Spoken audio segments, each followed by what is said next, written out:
இன்றே டவுன்லோட் செய்து உங்கள் ஃபேவரட் ஷோக்களை என்ஜாய் பண்ணுங்க.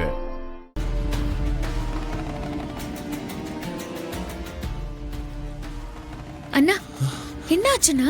கொஞ்ச நேரத்துல உயிர் போய் உயிர் வந்துருச்சு மகா. மாத்தி மாத்தி கேள்வி கேக்குறான். சமாளிச்சு வெளியே வரதுக்குள்ள போதும் போதும் ஆயிடுச்சு மகா. அண்ணா, நானும் அவர் கதவை சாத்துற வரைக்கும் வெளியே நின்னு கேட்டுட்டு தான் இருந்தேன். அதுக்கப்புறம் அவர் உங்ககிட்ட என்னென்ன கேட்டாரு? நீங்க டென்ஷனா இருக்கிறத பார்த்தா ஏதோ சீரியஸான விஷயம்னு மட்டும் எனக்கு புரியுது. என்னென்ன கேட்டாரு? நீங்க வர வரைக்கும் நான் என்னமோ ஏதோன்னு பயந்துகிட்டு எப்படா வெளியே வருவீங்கன்னு காத்துட்டு இருந்தேன். என்னதான் கேட்டாரு? அத ஏன் கேக்குற மகா? நான் ரொம்ப யதார்த்தமா இருந்துட்டேன். திடீர்னு திரு கேள்வி மேல கேள்வி கேட்க ஆரம்பிச்சிட்டான். அவனுக்கு பதில் சொல்றதுக்குள்ள நான் ஒரு வழி ஆயிட்டேன். நான் கூட திரு கேட்கறதெல்லாம் பார்த்து உன்னை பத்தி அவனுக்கு ஏதாவது தெரிஞ்சிருச்சோன்னு பயந்துட்டேன் மகா. அப்படி என்னதானே கேட்டாரு? என்ன கேட்கலன்னு கேளு. திரு ஆரம்பிக்கிறப்பவே, டேய் மயிலு, இந்த வீட்ல எனக்கு தெரியாம ஏதோ ஒரு விஷயம் நடக்கிற மாதிரி தோணுதுறாங்கறான். அப்படி ஏதாவது உனக்கு தெரிஞ்சா அதை என்கிட்ட சொல்றா அப்படின்னு கேக்குறான் மகா.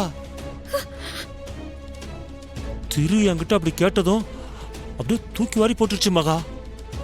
நான் ஒரு நிமிஷத்துல என்ன பதில் சொல்றதுன்னு தெரியாம அப்படியே ஆடி போயிட்டேன் மகா. அப்புறம் சிரிச்சுக்கிட்டே சமாளிச்சு அப்படிலாம் ஒண்ணு இல்லைன்னு சொல்லிட்டேன். அவ்வளவுதானா? அட போ மகா, அதோட விட்டுருந்தானா பரவாயில்லையே. அம்பிகா அம்மா ஜோசியர் சொன்ன பரிகாரத்தை சொல்லி இப்ப எனக்காக அந்த பரிகாரத்தை யார் பண்ணுவாங்கன்னு என்கிட்டயே கேக்குறான். எனக்கு அவன் அப்படி கேட்டதும் எப்படி இருந்திருக்கோன்னு நீயே யோசிச்சு பாரு. எனக்கு அந்த நேரத்துல அப்படியே வேர்த்து ஊத்திருச்சு மகா. அவன் அதையும் கவனிச்சுட்டு, ஏன்டா உனக்கு வேர்க்குதுன்னு வேற கேக்குறான்.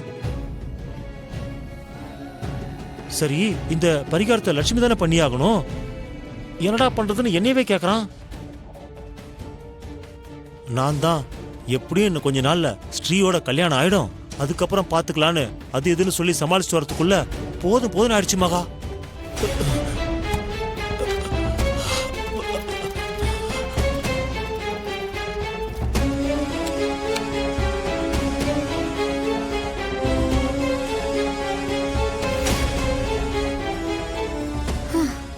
நீங்க தானா? வேற யாராவதா இருக்குமோன்னு பயந்துட்டேன்.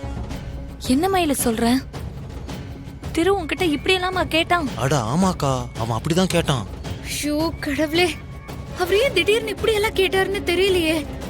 அதுல ஏதாவது வில்லங்கு இருக்குமோன்னு வேற எனக்கு பயமா இருக்கு. ஒருவேளை அவருக்கு நான் இங்க இருக்கிறது ஏதாவது தெரிஞ்சிருக்குமோ? அதனாலதான் உங்ககிட்ட போட்டு வாங்கிருப்பாரோ? ஷோ, இப்ப என்ன பண்றது?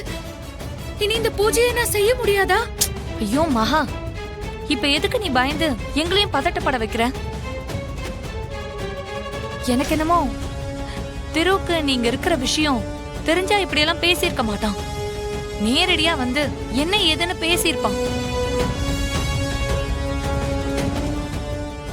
ஒருவேளை ஜோசியர் சொன்ன பரிகார விஷயம் தெரிஞ்சதுனால மயில் கிட்ட மகாதான பரிகாரம் பண்ணணும், அதனால கேட்டிருப்பான்.